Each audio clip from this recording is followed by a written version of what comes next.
ఆ యొక్క సముద్రంలో బిజినెస్ అంటే బోర్డు సంపాదన అని చాలా సంపాదన వాళ్ళు సంపాదిస్తారు. రోజు వారు సంపాదించే సంపాదనే. ఇల్లారంటే వేటకి వెళ్ళారంటే పెద్ద పెద్ద తిమింగలాలు పట్టుకుంటారు, పెద్ద పెద్ద రకరకాల చేపలన్నీ పట్టుకొని చంపుకుంటూ ఉంటారు, పెద్ద బిజినెస్ వాళ్ళది. కానీ ఎప్పుడైతే యేసు క్రీస్తును వాళ్ళు చూశారో, యేసు క్రీస్తు వారితో ఎప్పుడైతే మాట్లాడాడో, ఆ యొక్క స్వరం ఎప్పుడైతే వాళ్ళు విన్నారో, వాళ్ళు వెంటనే వాళ్ళు వలలకు వదిలేశారు, వారి పడవకు వదిలేశారు, వారి కుటుంబాలు వదిలేశారు, వారి జీవితాలన్నీ పక్కన పెట్టేసి మా సర్వస్వం అంతా యేసు క్రీస్తే అన్నట్టుగా వెంబడించడానికి ఆయన కూడా వెళ్ళిపోయారు.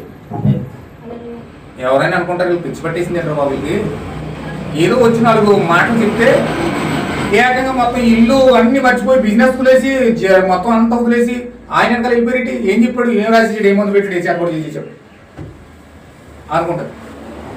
సహజంగా మనుషులు రకరకాల మాటలు మాట్లాడతారు. అయితే వాళ్ళకి ఏమైంది అన్నది ఒకసారి మనం చూడాలి.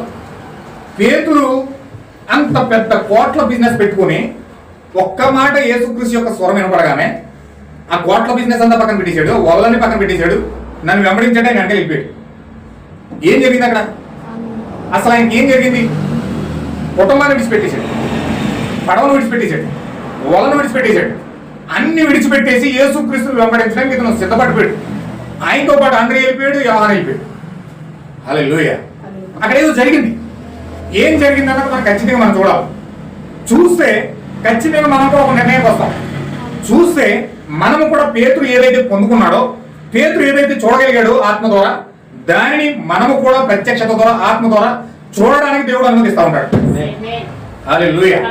అయితే ఈ రోజు ఖచ్చితంగా మనం కొన్ని విషయాలు మనం చూస్తే, వాక్యం ద్వారా మనకు కొన్ని విషయాలు మనం చూస్తే అసలు పేతురు ఏం పొందుకున్నాడో మనమే పొందుకోవడం అర్థమవుతుంది. హల్లెలూయా.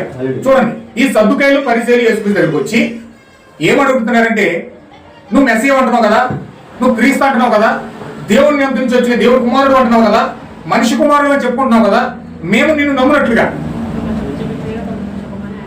నీవే దేవుడు అని మాకు కనపరుచుకోవడానికి, నీవే క్రీస్తు అని మాకు కనపరుచుకోవడానికి మాకు ఆకాశం నుంచి మాకు ఒక సూచన కావాలంట. హల్లెలూయా. ఇది అంత విచిత్రంగా ఉందో చూడండి. యేసుక్రీస్తు భూమి మీదకి వచ్చి యెషయా ప్రవచించినట్టు కుంటోలు కాలు ఇచ్చాడు, గుడ్డోలు చూపించాడు, చనిపోయిన వాళ్ళు లేపాడు, మోగోలు మాటిచ్చాడు. ఆ సూచన సరిపోదండి వాళ్ళకి. భూమిపై క్రీస్తు వచ్చినప్పుడు ఈ కార్యాలు చేస్తాడని ముందుగానే యెషయా చెప్పాడు. చెప్పింది చెప్పినట్టుగానే ఆయన చెప్పిన లేఖనాల ప్రకారమే ఆ లేఖనాన్ని స్థిరపరచడానికి ఆయన వచ్చి గుడ్డోలు కళ్ళిచ్చాడు, కుంటోలు చూపించాడు, మోగోలు మాటిచ్చాడు. ఆ లేఖనాలు ఎప్పుడైనా వాళ్ళు చూసారో వాళ్ళు గుర్తుపట్టాలి.